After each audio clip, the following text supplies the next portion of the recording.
Chapter 6. That night, after supper, the doorbell rang. "I'll get it," I hollered, running to see who it was. It was Mouse. "Hi," she said. "Come on out." I opened the screen door and stepped outside onto the front porch.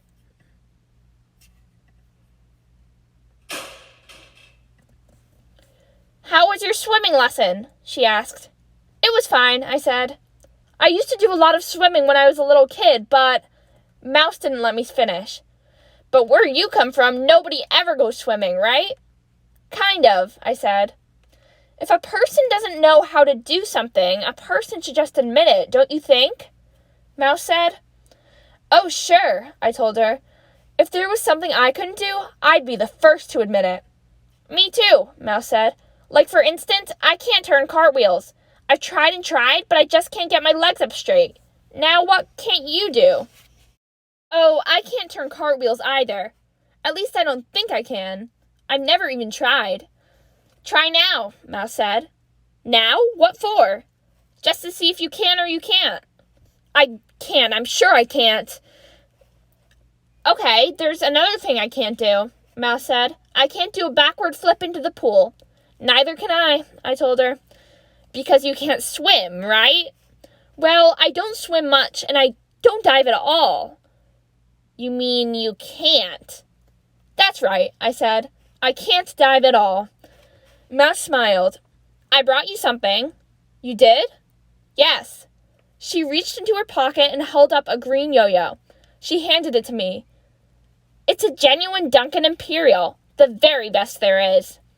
"Thanks." I turned it over and read what it said. "I haven't had a yo-yo in ages." "Since you were about 2, right?" "That's right." "Tell you what," Mouse said. "Since you don't remember much about working it, how would it be if I taught you to do tricks?" "Well, I really don't need lessons, because I'll probably remember how to do all my old tricks as soon as I practice a little. But if you want to show me your way, I wouldn't mind." "Good," Mouse said. "We'll start tomorrow. I've got to go home now. My mother doesn't like me walking around in the dark." Mouse turned and started down the front walk. I was already planning how I'd be able to tell the kids in the city that my own private yo-yo teacher was none other than the junior champion of Terrytown herself. The next day, I asked Marty if he could teach me to dive like Betsy Ellis, but without getting my face wet. He said, "Impossible." And the more I thought about it, the more I knew he was right. So I said we'd have to forget about diving. Marty asked me how I planned to get into the pool when I learned to swim, and I told him, "Down the ladder, same as getting out." I spent 3 more days just practicing how to kick. Then Marty decided it was time to learn what to do with my arms. He held me in the water and told me to move them back and forth. I was so scared I held onto Marty with one arm and only moved the other. He said that was okay, that he had plenty of time, 2 months if necessary, because my mother told him not to rush me. She didn't want me to get more afraid than I already was, and she said she would pay for lessons all summer if she had to, because she had a feeling that 15 lessons weren't going to be enough. But I better know how to swim by then or she'd want her money back, and Marty had promised her I would. He really needs the money for college, he told me. Like I shouldn't let him down. So I said, okay, and I tried letting go of him. He kept his hand under me so I wouldn't get scared and stop trying. Whenever I used my arms, I forgot about my legs. And when I remembered and started to kick, I forgot about using my arms.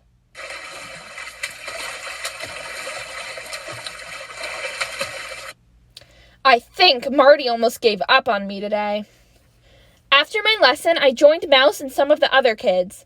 The thing I hate most is when one kid dunks another. The only way to avoid that is to stay out of the water, which is what I do. Mouse says everyone knows that I am a beginner and no one would dunk me, but I am not so sure. Libby has a crush on a lifeguard named Freddie. He has very hairy legs. Libby says he's just the most terrific boy she has ever met. But Libby says that about every boy she meets. She hangs around his lifeguard chair all afternoon, and when he's off duty, she runs to get him a soda. My mother says he's much too old for her, and she should find some friends her own age.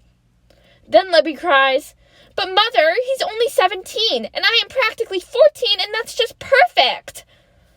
My mother doesn't think so, and she says if Libby keeps pestering him, he could lose his job. The Sunday after Mom said that, Freddie brought a friend to the pool. She sat next to his lifeguard chair all afternoon. She's much older than Libby. I would say she's at least 16, and she doesn't look like a skeleton in her bikini either. Now, Libby stays away from Freddie. She says she never really liked him anyway, and who wants a boyfriend with all that hair on his legs? Ha ha, I said. Libby gave me a kick.